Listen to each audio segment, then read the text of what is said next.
명령한 아리옥에게로 가서 그에게 이같이 이르되 바벨론 지혜자들을 죽이지 말고 나를 왕의 앞으로 인도하라. 그리하면 내가 그 해석을 왕께 알려드리리라 하니 이에 아리옥이 다니엘을 데리고 급히 왕 앞에 들어가서 아뢰되 내가 사로잡혀 온 유다 자손 중에서 한 사람을 찾아 내었나이다. 그가 그 해석을 왕께 알려드리리이다 하니라. 왕이 대답하여 벨사살이라 이름한 다니엘에게 이르되 내가 꾼 꿈과 그 해석을 내가 능히 내게 알게 하겠느냐 하니 다니엘이 왕 앞에 대답하여 이르되 왕이 누구신 바 은밀한 것은 지혜자나 술리나 박수나 점쟁이가 능히 왕께 보일 수 없으되 오직 은밀한 것을 나타내실 이는 하늘에 계신 하나님이시라. 그가 느부갓네살 왕에게 후일에 될 일을 알게 하셨나이다. 왕의 꿈 곧 왕이 침상에서 머릿속으로 받은 환상은 이러하니이다. 왕이 침상에서 장래일을 생각하실 때에 은밀한 것을 나타내실 네가 장래일을 왕에게 알게 하셨사오며 내게 이 은밀한 것을 나타내시는 내 지혜가 모든 사람보다 낫기 때문이 아니라 오직 그 해석을 왕에게 알려서 왕이 마음으로 생각하는 것을 왕에게 알려주려 하심이니라. 아멘. 오늘 본문의 말씀을 통해서 왕 앞에 선 다니엘이라는 제목, 다니엘서 계속해서 강해를 합니다. 다니엘서는 전체적으로 12장까지 기록되어 있습니다. 12장까지 기록되어 있고 1장서부터 1장까지 전반부가 1장에서 6장까지고 후반부가 7장부터 12장까지 기록되어 있습니다. 전반부와 후반부는 내용도 다르고 문체와 스타일도 완전히 다릅니다.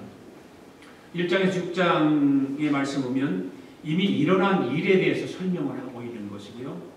그래서 이해하기가 좀 쉽죠. 일어난 일에 대해서 이야기하는 것이니까 은혜스럽고. 그런데 7장부터 12장에 나오는 말씀들은 어떤 말씀들이냐면 앞으로 일어날 일에 대해서 다니엘이 받은 꿈, 환상, 묵시 이런 걸 통해서 기록되어 있기 때문에 좀 이해하기가 어렵습니다. 왜냐하면 앞으로 되어질 일에 대한 이야기이기 때문에 그렇습니다. 1장에서 우리가 공부 다 잘 했듯이 다니엘과 세 친구가 포로로 끌려간 이야기가 기록되어 있죠. 여기에서 왕이 주는 그런 음식, 왕이 주는 포도주를 마시지 않고 채소와 물을 먹고 마시게 됩니다. 그럼에도 불구하고 다니엘과 다니엘의 세 친구는 그 친구들보다 더 건강하고 아주 씩씩합니다. 그것이 왜 그럴까요? 하나님 지켜주시고 하나님 복을 주셨기 때문에 그렇게 되는 것이죠. 그 다음 2장에는 다니엘이 바벨론 왕의 꿈을 해석해 줍니다. 그 왕의 이름은 누굽니까? 느부갓네살 왕입니다.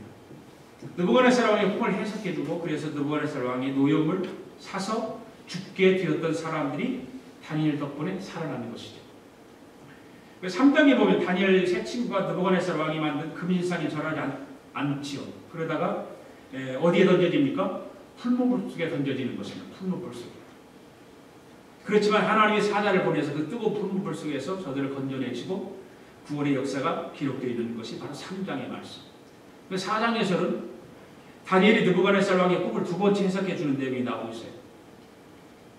제가 물어볼게요. 느부갓네살 왕이 예루살렘 성전의 기명, 거룩한 기구들을 다 빼앗아 왔는데 거기 겁도 없이 거기다가 술을 담아서 마신 왕이 누구예요? 내가 말씀을 드렸는데 누구? 벨사살 왕이라고. 벨사살 왕. 겁도 없이 하나님을 모독하다가 하나님 심판에 의해서 바벨론 몰락하게 되고 멸망하는 이야기. 그게 바로 5장에 기록되어 있어요. 벨사살 왕이 하나님 말을 거역하다가 멸망하고 몰락하게 되는 것이 5장. 6장에서는 다니엘은 다리오 왕 때 모함을 받아서 어디에 던집니까? 사자굴에 던져지죠. 두 번에 던져. 하나는 불문불 속에 던져지고 한 번은 사자굴 속에 던져지는데 그 사자굴 속에 던져지는 내용이 6장에 나옵니다. 6장. 그렇지만 함께 하시는 하나님께서 사자의 입을 봉해서 다니엘을 지켜주시죠.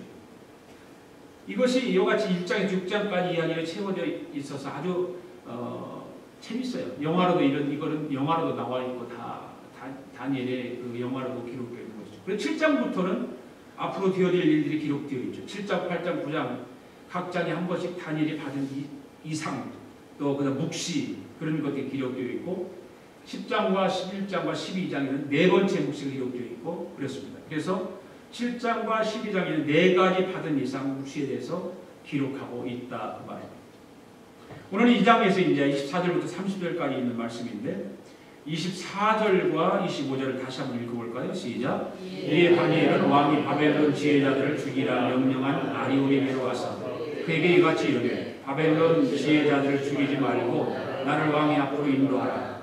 그리하면 내가 그 해석을 왕께 알려드리리라 하니 이에 아리오게 다니엘을 데리고 급히 왕 앞에 들어가서 아르되 내가 사로잡혀온 유다 자손 중에서 한 사람을 찾아 내었나이다. 그가 그 해석을 왕께 알려드리리라 하니라. 아멘.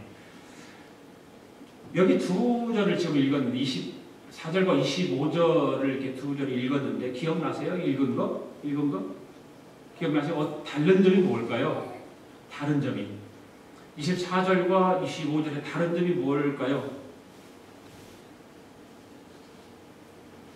기억이 안 나죠? 24절에서는 다니엘의 모습을 우리에게 들려 보여주고 있고 25절에서는 누구의 모습을 보여주고 있어요? 아리옥이라고 하는 사람의 모습을 보여주고 있습니다. 거기서 보면은 하나님을 믿는 사람과 하나님을 믿지 않는 사람의 모습을 보여주고 있는 내용이 24절과 25절에서 기록되어 있습니다. 바로 불신자와 신자의 그 모습을 보여주고 있는 것이죠. 얼마나 차이가 나는지 대조적으로 보여주면서 하나님의 자녀된 우리가 과연 어떤 모습의 삶을 보여줘야 하는지를 가르쳐주는 귀한 말씀이 바로 24절에 기록되었습니다. 하나님께서 다니엘에게 은혜를 베풀어 주시고 구물을 베풀어 주셨습니다. 그래서 다니엘은 하나님을 찬양했습니다.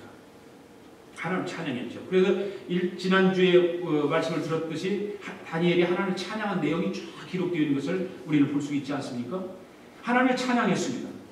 그런 후에 다니엘이 왕이 바벨론 박사들을 명한 아리오게로 가는 거죠. 아리오게에 가서 이야기를 하는 것입니다. 아리오는 누굽니까? 아리오. 시위대장이라고 그랬잖아요. 아리오는 시위대장. 당시에 그 왕궁의 시위대장입니다. 이 아리오기 바벨론 박사를 다 죽이라고 하는 느부갓네살 임금의 명령을 집행하는 책임을 맡고 있는 사람이 바로 아리옥입니다. 그러니까 24절과 25절에서 24절은 다니엘에 관해서 그 다음에 25절에는 아리옥에 관해서 기록되어 있는 것이죠.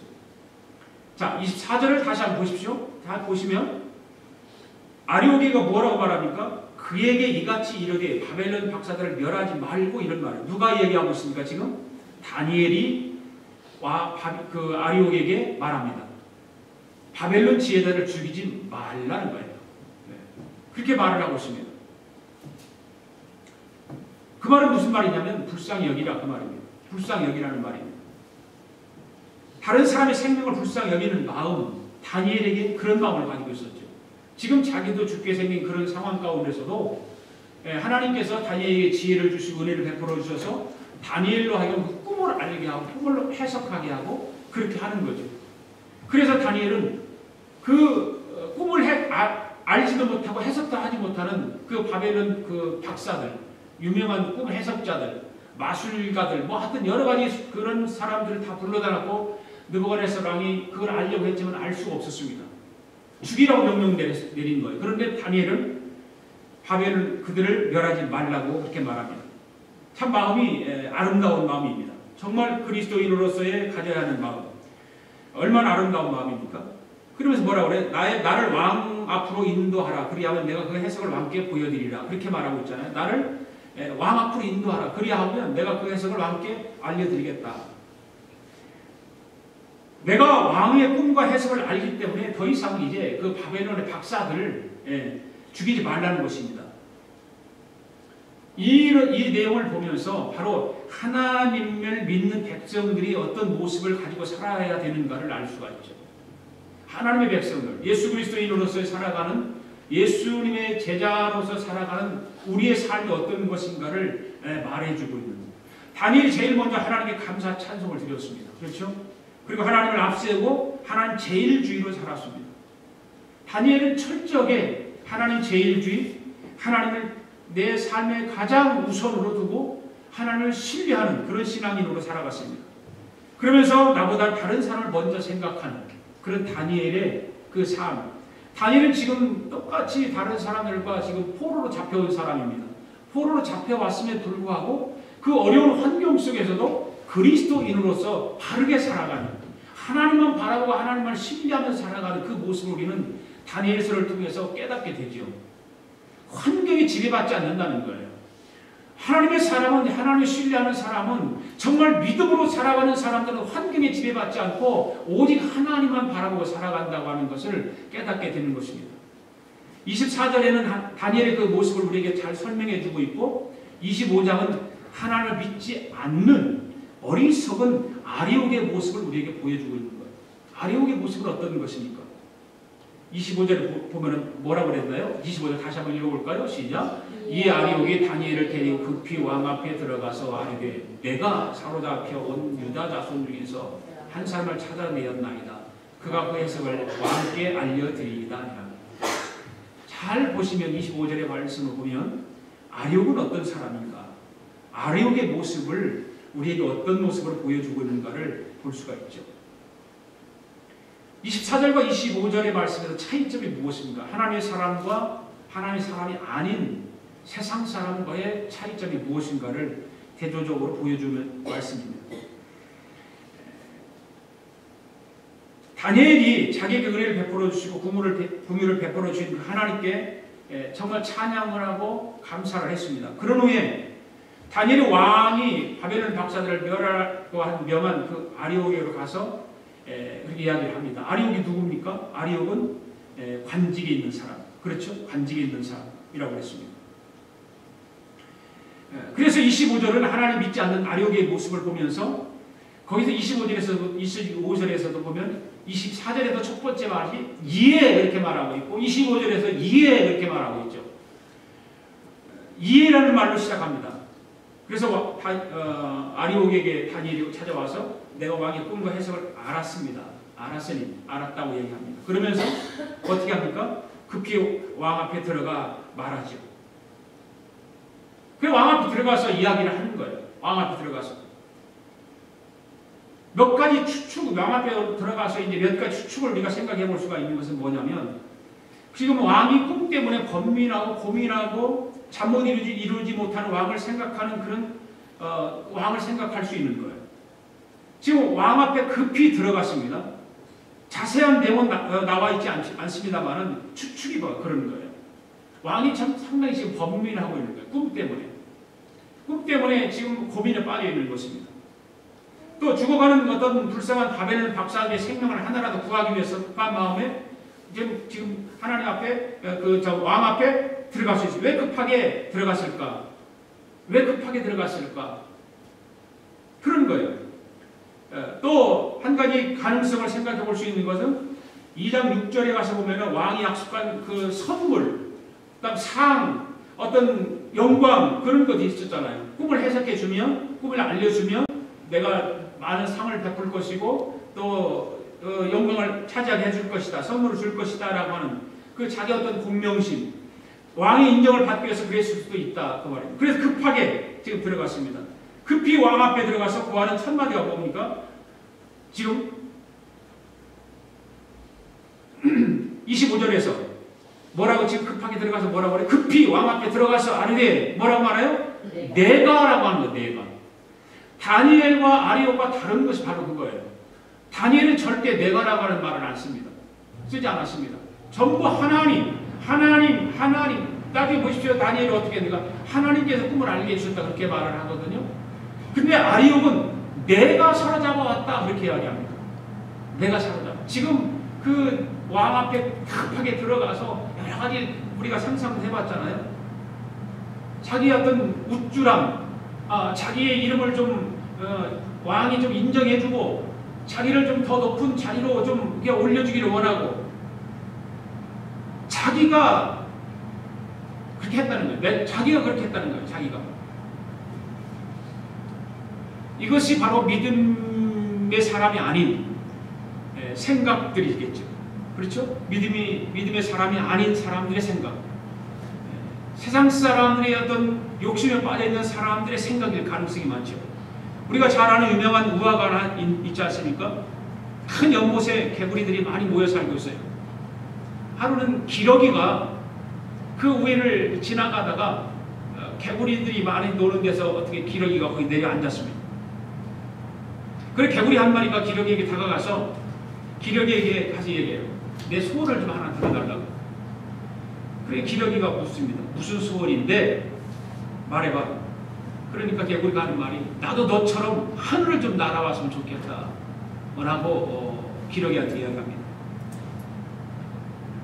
그래 개구리가 그러면 어떻게 날 수 있는 어떻게 하면 날 수 있냐고 이제 그렇게 물어보니까 그러면 그럼 어떻게 하면 되냐 기러기가 개구리한테 물어봐요. 그러니까 개구리가 작대기 조그마한 가느다란 가느다란 작대기 같은 막대기 같은 거 하나 가지 같은 거 하나 가져와서 이걸 네가 물고 내가 나머지 물고서 네가 날아가면 내가 같이 날아갈 수 있다라고 이야기를 합니다.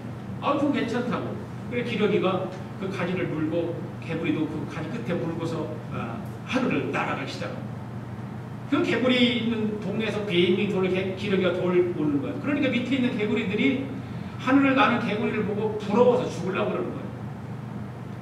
그래서 밑에 있는 개구리, 야, 너 어떻게 그렇게 날 수 있어? 어떻게 그래 나는 거야? 좀 알려줘봐, 말해봐, 말 좀 해봐.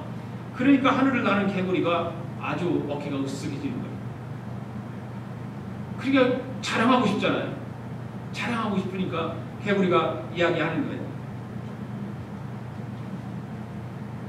너 누가 그렇게 그런 좋은 아이디어를 알려줬어? 누가 그렇게 알려줬어? 그렇게 밑에 개구리 그러니까 위에 하늘 나는 개구리가 우쭐심에 대해 갖고 내가 그랬지 그러면서 그 물었던 이파리를 놓는 바람에 땅에 떨어져서 죽었다는 얘기예요. 내가 하면 곤두박질 당할 수밖에 없고 내가라고 하는 것입니다. 아리옥이 바로 그랬습니다. 내가 사로잡혀온 유다 자손 중에서 한 사람을 찾아내야 한나이다. 지금 누구에게 그 얘기하는 거예요? 왕에게. 왕에게. 성경에 보면 2장 29절 이하에 보면은 이제 25절 이하에 보면 아리옥이라는 이름이 없어집니다. 사라집니다. 나오지 않습니다. 25절까지만 아리옥의 이름이 딱 나오고 그 위에는 아리옥이라는 이름이 안 나옵니다.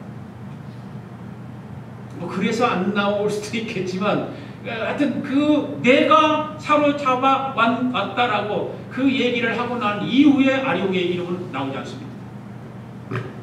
느부갓네살 임금도 아리옥에 대해서는 관심이 없었어요. 시위대장이었고 그런데 관심이 없습니다. 그때부터 느부갓네살 임금의 관심은 오직 누구에게만 있었습니까? 다니엘에게만 있었어요. 여러분, 나를 내세우면 다른 사람이 인정해 줄 것 같지요? 나를 자랑하고 나를 뽐내고 그러면 다른 사람이 나를 인정해 주고 좋을 것 같죠? 뭐라 그럴까요? 좀 세상 말로 꼴값 떠네 그런다고. 그죠? 꼴값 떤다 그런 말.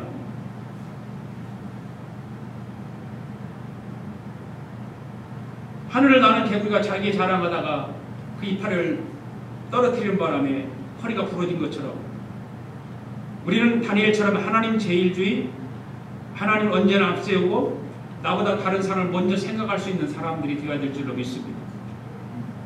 내 의견이 옳을 수도 있죠. 그러나 다른 사람의 의견도 얼마든지 옳을 수 있다고 하는 것을 인정할 줄 알아야 되는 거죠. 내 고집만 세우면 안 됩니다. 잘못입니다. 내 의견이 옳을 때는 다른 사람의 의견도 역시 옳을 수 있다는 것을 생각해야 됩니다. 나도 잘못할 가능성이 있다는 것을 잊으면 안 됩니다. 너무 고집 피우는 것도 잘못이죠. 항상 나보다 다른 사람의 입장을 생각하고 나는 제일 나중에 놓는 것이 하나님의 자녀된 모습인 것입니다. 그래서 성경에서 나보다 남을 낮게 여겨라. 그 말씀. 밑으로 낮게 아니라 더 높여라. 그 말. 그리할 때 주님께서 주시는 기쁨, 평강이 우리 가운데 넘치게 된다는 사실을 생각해야 됩니다. 오늘 다니엘의 모습을 본받아 다니엘처럼 다른 사람을 깎아내리는 것이 아니라 다른 사람을 세워주고 다른 사람을 높이는 그런 우리의 삶이 되기를 원합니다. 다니엘이 왕의 시위대 장관 아리옥의 안내를 받아서 느부갓네살 왕 앞에 섰습니다. 26절 읽습니다. 시작. 왕이 대답하여 벨드사살이라 이름한 다니엘에게 이르되 내가 꾼 꿈과 그 해석을 네가 능히 내게 알게 하겠느냐? 자, 벨드사살이라고 하는 이름은 어느 나라 이름이라고 했어요? 어느 나라식 이름? 벨드사살은 바벨론식. 그리고 다니엘은 다니엘은 어느 나라식 이름이에요? 히브리식 이름. 네, 잘 아세요? 다니엘의 이름이 두 개예요. 하나는 벨드사살이고, 벨드사살의 이름은 바벨론식 이름이고, 다니엘은 진짜 이름인데 그게 진짜 히브리식 이름이죠. 그 벨드사살의 이름은 누가 지어줬어요? 느부갓네살 왕이 지어준 거예요.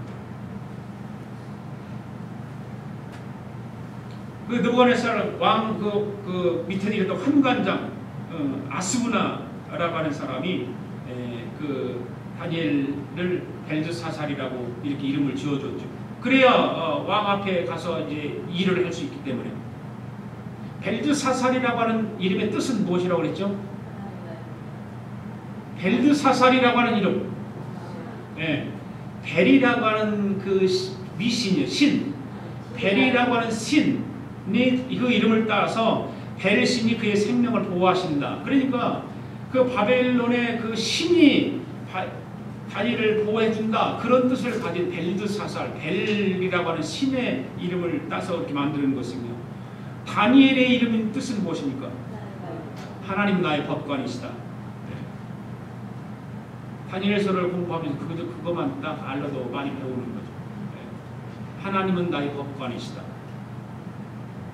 바로 그러니까 벨드사살이라고 하는 이름은 세상적인 이름이에요. 그죠? 세상적인 이름이고, 그 다음에 다니엘이라고 이름은 신의 영적인 이름, 신앙적인 이름이죠. 그 이름도 잘 지어야 돼요. 이름을 잘 지어야 돼요. 중요해요. 느부갓네살 임금의 관점에서는 다니엘의 이름은 벨드사살입니다. 그러니까 의도적으로 다니엘을 자기 신하로 그다 바벨론 사람처럼 인정하고 생각하는 거죠. 의도적으로. 내가 말씀드렸잖아요. 우리나라가 일제 36년 동안 식민지 생활하면서 우리나라 이름은 한국 이름을 싹 없애버렸어요. 의도적으로 그렇게 한 거죠. 일본 이름으로 다 바꿔버렸어요. 개명을 다 했어요. 그 당시에 사람들은. 그래 그 당시에 일제 36년 식민지 생활에 있던 사람 다 일본 이름 다 가지고 있잖아요.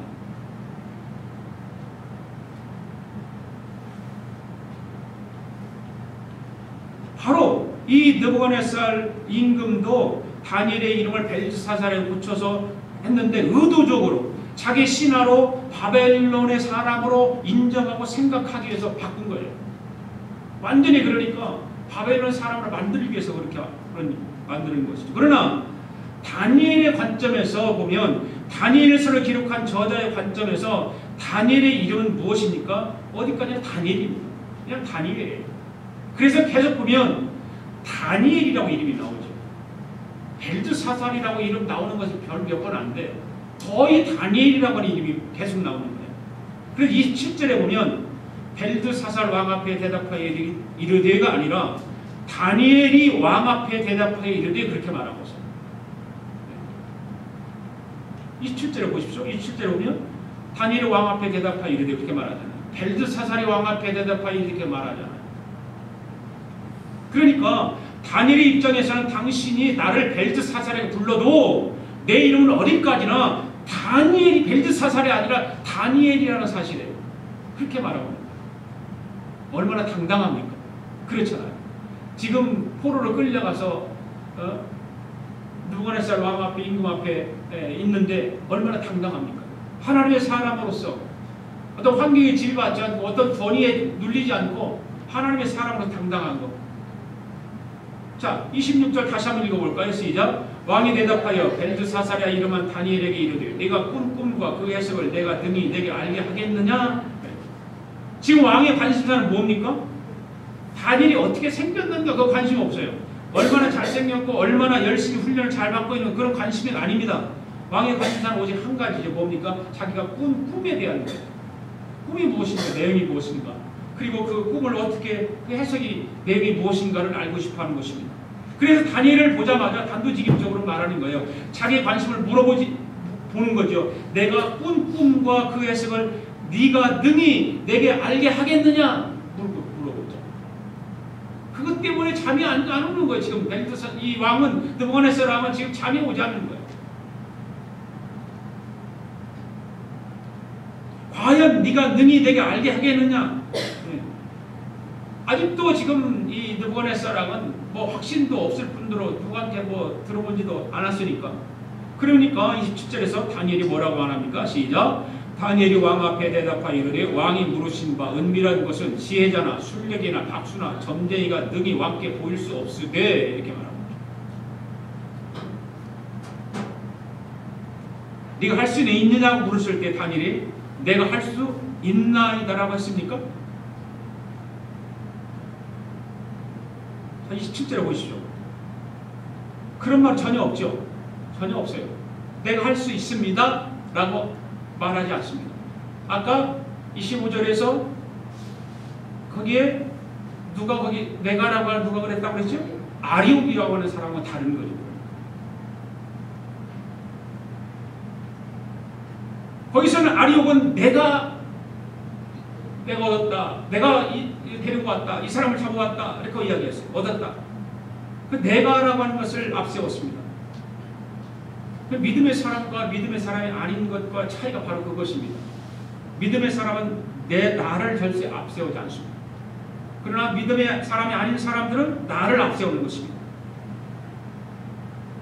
왕께서 꾼 꿈은 이렇습니다고 하면서 그 꿈에 대해서 바로 이야기하지 않았습니다. 다니엘은 어떻게 했습니까? 그 은밀한 것을 자기에게 알게 한 분이 누구인지, 왕이 꾼 꿈을 자기에게 보여준 분이 누구인지를 먼저 말하죠. 먼저 말해요. 28절에 보면은 나에게 은밀한 중에 나타내 보이신 분이 바로 누구라고 말합니까? 하늘에 계신 하나님이라고 말합니다. 그러면서 모든 것을 하나님께 영광을 돌리는 다니엘의 모습을 신앙을 볼 수 있습니다. 얼마나 겸손한 모습입니까? 그러니까 다니엘이 하나님께서 다니엘을 귀하게 쓰실 수밖에 없는 이유가 바로 그거예요. 자기를 내세워서 자기를 좀 인정받을 수 있잖아요. 사람이니까. 그렇잖아요. 사람이니까. 그런데 다니엘은 전혀 자기는 드러내지 않습니다. 다 하나님을 드러냅니다. 하나님을 드러냅니다. 다 27절 보세요. 다니엘이 왕 앞에 대답하여 이르되 왕이 들으신 바 은밀한 것을 지혜자나 술력이나 박수나 점쟁이가 등이 왕께 보일 수 없나이다. 지금 바벨론 박사들이 할 수 없습니다. 할 수 없습니다. 할 수 없습니다.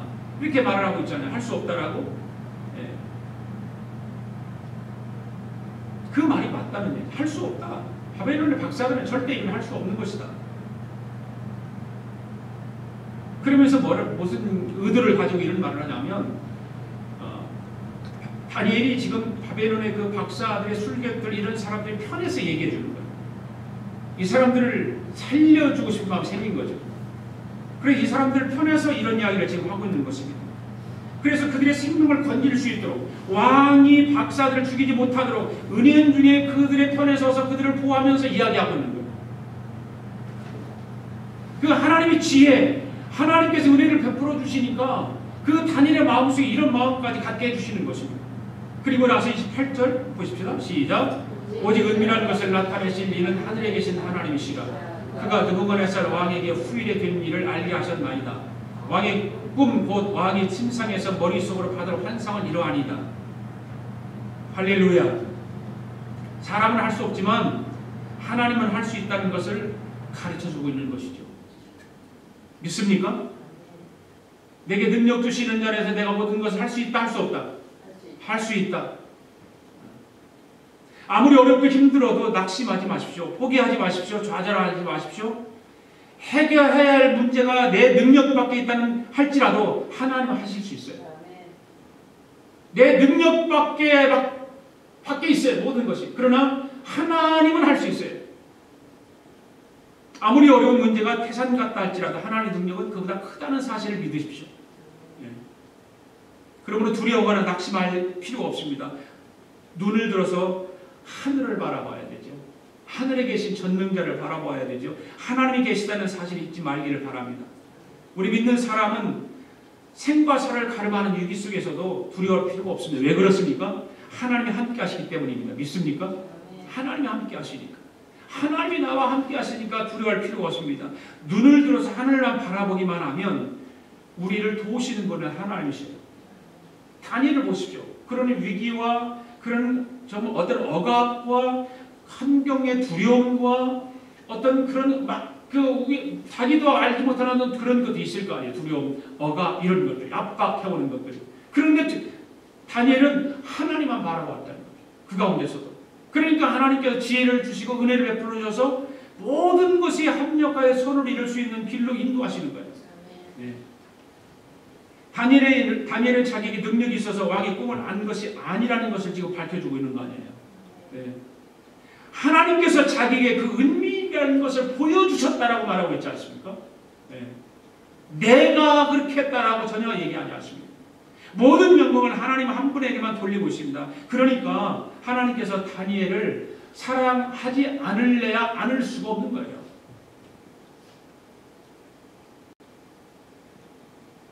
다니엘을 귀하게 쓰실 수밖에 없는 거예요.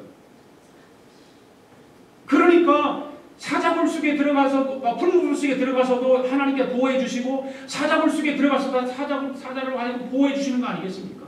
사랑하지 않을래 않을 수 없는 그런 신앙인 믿음의 사람.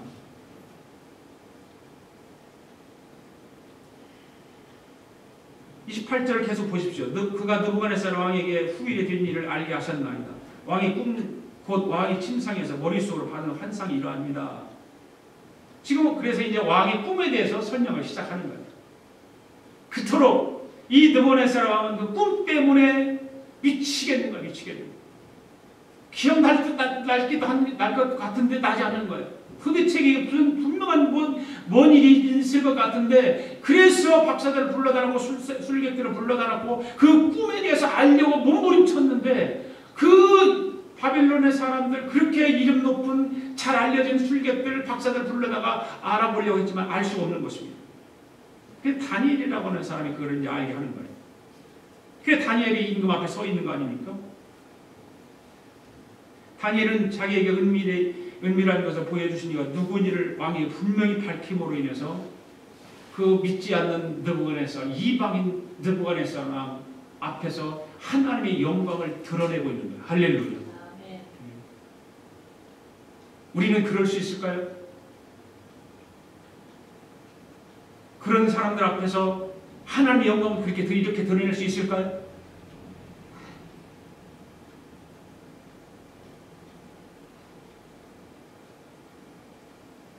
진짜 믿음의 사람, 신앙인의 사람, 하나님을 신뢰하고 하나님이 내 삶의 주인으로 인정하는 사람은 그렇게 할 줄 압니다. 그러면서 29절의 말씀에서는 걱정하고 있는 느부갓네살 왕을 안심시키고 위로해주는 그 모습을 볼 수가 있죠. 그리고 다니엘이 자기 자신을 한없이 낮추는 모습을 볼 수 있습니다. 29절 시작. 왕이여, 왕이 침상에서 장래일을 생각하실 때에 은밀한 것을 나타내시는 이가 장래일을 왕에게 알게 하셨사오며. 아멘. 다니엘이 지금 꿈에 대한 이야기가 시작하고 있습니다. 왕이여, 왕이 침상에서 장래일을 생각하실 때에 침상이 뭡니까? 바로 잠을 자는 곳입니다. 그런데 느부갓네살 임금은 침상에 나가서도 잠을 이루지 못합니다. 왜? 이 꿈 때문에. 이 꿈 때문에 잠을 이루지 못하는 거예요. 장래일을 생각하실 때 지금 느부갓네살 왕이 위에 있은 지 몇 년이 때라고 그랬어요? 왕이 위에 2년. 지금 2년째 된 거예요. 왕이 지금 2년째 왕이 있을 때입니다. 그때 꿈을 꿨습니다. 그래서 그때 꿈을 꾸었으니까 느부갓네살 왕 위가 지금 아주 탄탄하지가 않습니다. 불안한 거예요. 그 잠자리에 들어가서 침상에 들어가서도 여러 가지 생각을 하니까 불안한 거예요. 그 불안한 가운데서 그런 꿈을 꾸었으니까 더 불안한 거죠. 정복한 나라들이 다시 공격해 오지는 않을까. 자기가 다 힘으로 정복 다 해놨는데 다시 역공당하지 않을까 두려운 것입니다. 어떤 신하 누군가 또 모발을 일으켜서 또 나를 쫓아내지는 않을까. 여러 가지 정치적인 불안 때문에 잠을 이루지 못합니다. 장래일을 생각한다고 했습니다. 예, 장래일. 이제 바벨론의 그 거대한 왕국의 왕이 되었으니까, 임금이 되었으니까 거대한 꿈이 있었을 거 아닙니까? 우리나라의 박근혜 대통령 당선이 돼가지고 요즘 뉴스가 원통 박근혜 뉴스잖아요. 당선됐으니까 생각이 얼마나 많겠어요. 5년 동안 어떻게 지금 나라를 다스려갈까? 자기가 입으로 뱉어놓은 말 다 그걸 지금 이루기 위해서 어떻게 할까? 아주 구상이 굉장히 많을 거예요. 복잡할 거예요.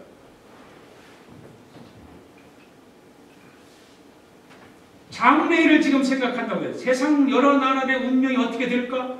특별히 내 나라 바벨론 운명이 어떻게 될까? 이런 것을 생각하는 잠을 이루지 못하는 거예요. 바로 우리나라 박근혜 또 잠을 이루지 못할 거예요. 좋기도 하고 때로는 걱정도 되죠.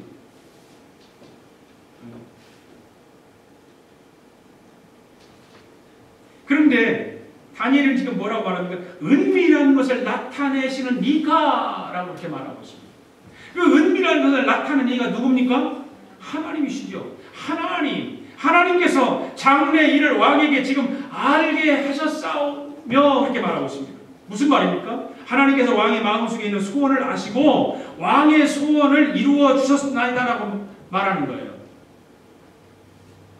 그 다니엘이 지금 왕의 그 불안한 마음, 왕의 지금 침상에서 잠을 이루지 못하는 그 불안한 마음을 잘 안심시켜드리는 그런 지금 모습입니다. 그래서 왕을 위토로 위로하고 있어요. 그 포로로 끌려온 포로가 왕을 위로하고 왕의 마음을 안심시키고 있는 것입니다. 이거 아무나 할 수 있습니까? 아무나 할 수 없죠. 하나님 한 분만을 믿고 살아가는 그 다니엘만이 할 수 있는 거예요. 그런 사람들만이 할 수 있는 거예요. 우리가 어떤 말을 하고자 할 때 깊이 생각하고 말을 하라고 내가 언젠가 한번 말씀을 드린 것 같아요. 이 말이 사실인가, 추측해서 하는 말은 아닌가, 소문만 듣고 하는 말은 아닌가, 말을 할 때는 진실된 말만 해야 한다는 거죠. 그리고 이 말을 해서는 상대방이 도움이 되는가, 독이 되는가, 그런 말이 아니라면 해서는 안 되는 거죠. 그리고 그 다음에 중요한 말인가, 쓸데없는 말인가, 그런 것들. 또 그 다음에 이 말은 중요하고 진실되고 도움이 된다 할지라도 지금 꼭 해야 하는가, 그런 것도 한번 생각해 봐야 되고, 한번 기도하고 나서 말을 하는 것이 더 낫지 않을까 한번 생각해 보는 것이고, 그 다음에 내가 상대방을 정말 사랑하는 마음으로 친절하게 이 말을 하고 있는지를 생각해 보라는 거예요. 말이라는 것이 그런 거예요. 말이라고 하는 것은 항상 생각해보고 말해야 돼요.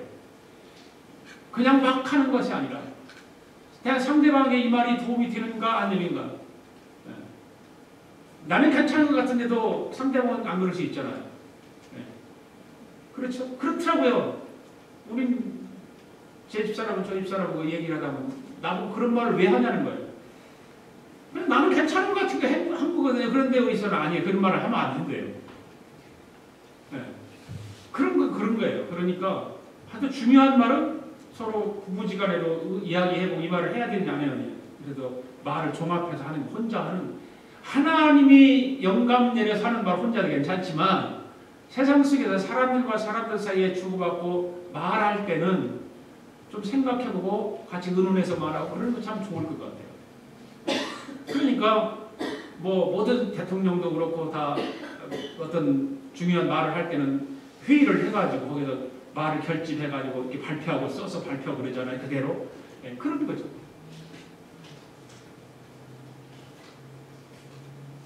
지금 다니엘의 모습은 참 친절한 모습입니다. 잠을 이루지 못하고 권민하는 그 왕을 위로하고 왕을 안심시켜주고 있습니다. 왕이요, 걱정하지 마세요. 은밀한 것을 나타내신 분은 하나님이시니까 하나님께서 왕의 마음속에 있는 소원을 아시고 그 소원을 들어주십니다. 왕을 위로하고 있습니다. 그 다음에 30절 보십시오. 30절 시작. 내가 그 은밀한 것을 나타내시면 내 지혜가 모든 사람보다 낫기 때문이 아니라 오직 그 해석을 왕에게 알려서 왕의 마음으로 생각하는 것을 왕에게 알려주려 하심입니다. 굉장히 중요한 말을 하고 있습니다. 자기는 다른 사람보다 나은 것이 하나도 없다는 거죠. 자기도 다른 사람과 똑같은 사람이 지나지 않다는 것입니다. 자기를 온전히 낮추는 모습. 완전히 낮추는 모습. 얼마나 귀한 모습입니까? 오직 그 해석을 왕에게 알려서 왕의 마음으로 생각하는 것을 왕으로 알게 하려 하심이니이다. 이 말은 뭡니까? 하나님이 왕에게 계시하신 것은 하나님이 왕을 아끼고 사랑하셔서 그런 것입니다 라고 하면서 위로하는 거예요. 여러분, 다니엘의 삶의 기준은 무엇입니까? 다니엘의 삶의 기준은 첫째가 하나님께 영광이에요. 다니엘은 첫째가 하나님께 영광이고, 둘째는 사람을 높이는 거예요. 다른 사람을 높이는 거예요. 그리고 세 번째는 나를 낮추는 거예요. 다니엘의 삶은 그래요. 다니엘의 삶의 기준은 첫째가 하나님께 영광이고, 그다음 다른 사람을 높여주고, 그 다음에 나를 낮추는 거예요. 이것이 바로 하나님의 백성된 자들의 삶의 모습입니다. 다시 한번 우리가 기억합시다. 하나님께 영광, 다른 사람을 높이고 나는 낮추고, 이런 가운데 참된 기쁨 우리 마음속에 넘치게 될 줄을 믿습니다. 네, 하나님께 영광을 돌리는 사람, 남을 높여주는 사람, 그리고 나를 낮추는 사람. 우리 교인들은 그런 자기를 뭐 높이고 그런 사람 한 사람도 없어요. 없는 줄 없으니까 괜찮은데 뭐 그럴 수 있잖아요. 또 벤자민 플랭클린이라고 하는 사람은 미국 역사에서 가장 귀한 그 이름을 가진 사람 중에 한 사람이죠. 저술가고 정치가고 사업가고 발명가고 벤자민 플랭클린. 언젠가 내 이야기를 한 것 같은데, 젊은 시절 벤자민 플랭클린이 어떤 청운의 꿈을 안고서 자기가 살고 있던 시골을 떠나서 큰 도시로 나가기를 결심을 하죠. 그래서 출석을 하고 있던 교회 목사님을 찾아가서 작별 인사를 하려고 찾아간 것입니다. 목사님, 제가 이 젊은 나이에 이곳에서 좀 살기가 좀 그렇습니다. 내가 꿈을 좀 가지고 도의지로 나가서 그곳에 좀 뭔가 좀 해보고 싶습니다. 그래서 목사님 기도해 주시고 저에게 도움이 될 만한 말씀 한마디만 해주십시오. 그렇게 얘기를 했는데 목사님 아무 말도 안 하고 가만히 있는 거예요. 그냥 1분이 지나고 2분이 지나고 3분이 지나고 5분이 지나도 목사님 아무 말도 안 하고 가만히 있는 거예요. 그러니까 이 프랭크가 얼마나 그렇잖아요. 난감하지 않겠어요? 그렇잖아요. 아무 말씀도 안 하시고 있으니까. 그래서 아이고, 목사님 아무 말씀도 안 하시나 보다. 그래 그냥 입이 좀 자기 입이 좀 말하는 것이 부끄럽긴 하지만 가야지 그러고서, 그럼 목사님 안녕히 계십시오. 저 가겠습니다라고 머리를 극적극적하면서 나왔어요. 그러니까 아마 이 벤자민 이 사람이 좀 키가 좀 컸던 거예요. 그냥 인사하고 나오는데 그냥 나오다 꽝 하고 머리를 문지방을 들이받는 거예요. 세차게 머리 문지방을 확 들이받는 거예요. 그럼 얼마나 아프겠어요. 갑자기 뻥 들이받으니까 그 인상을 찌푸렸습니다. 그 인상을 찌푸린 그 모습을 그 목사님이 본 거예요. 그리고 다시 프랭클린을 불러 세웠습니다. 여보게, 자네 어디를 가든지 앞으로 고개 좀 숙이고 다니게. 고개를 바짝 들고 다니다가 확 부딪히니까 그 모습을 보고 고개 좀 숙이고 다니고, 그리고 아무리 언짢은 일을 당해도 인상 쓰지 말고 살게.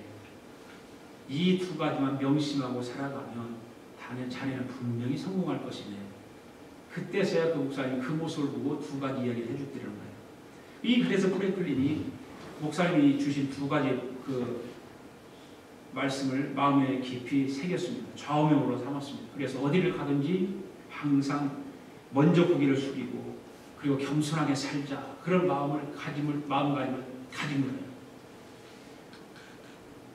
그래서 아무리 다른 사람이 나를 언짢게 해도, 그 미워하고 싫어하는 사람을 만나도 할지라도 절대로 얼굴을 변하지 말자. 항상 웃는 모습으로 변해. 그런데 그게 쉽지 않잖아요. 나를 화나게 하는데 어떻게 웃으면서 말해. 그런데 그게 능력자예요.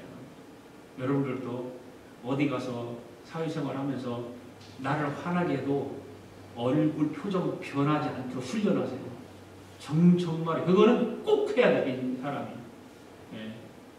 변하지 않고 그냥 평상시의 모습을 지닐 수 있는 그런 걸 한번 노력하고 한번 해보세요. 그럼 성공할 거예요. 사람들은 보통 대부분의 사람들은 그렇게 못합니다. 뭔 일이 있으면 금방 안색이 달라지고 얼굴이 붉어지고 말 톤이 달라지고 그렇지 않습니까? 프랭클린이 바로 그렇게 함으로 해서 미국의 역사상 가장 위대한 인물 중에 한 사람으로 꼽히게 되었다는 그런 이야기예요. 자, 오늘 말씀을 정리해 봅시다. 받은 교훈을 한번 생각해 보면 항상 나보다 다른 사람의 입장을 생각하고 나는 제일 나중에 놓는 것. 하나님을 높이고 하나님을 자랑하는 하나님 자녀의 모습이 바로 다른 사람의 입장에서 생각하는 거고 나는 제일 나중에 놓는 것. 그 다음에 하나님께 영광을 가장 우선적으로 하나님께 영광을 돌리고 다른 사람을 높여주고 나를 항상 낮추게 살아가는 것. 바로 그것이죠. 다른 사람을 높이시기 있는 그런 우리의 삶이 되기를 원합니다. 그래서 성경에 보면 심은 대로 거둔다 그런 말이 있잖아. 심은 대로 거둔다. 그런 거예요. 심은 대로 거두는 거예요. 사랑을 심으면 사랑을 거둘 것입니다. 그러나 미움을 심으면 미움을 거둘 수 있고 시기를 심으면 시기를 거둘 수 있고 그런 것입니다. 옛말에 우리 말에 되로 주고 말로 받는다 그런 말이 있잖아요. 그러니까 그런 것을 생각하면서 내가 다른 사람을 비판하면 그 비판이 반드시 내게 돌아온다는 것을 잊지 말고 다른 사람을 헛들지 않고 칭찬해주는 사람 되기를 바라고 다른 사람을 세워주는 우리 모두가 되기를 원합니다. 그리고 나를 낮춰야 됩니다. 하나님 겸손한 자에게 은혜를 주시고 긍휼을 베풀어 주신다고 말씀했습니다. 겸손한 자에게 하나님은 축복하십니다.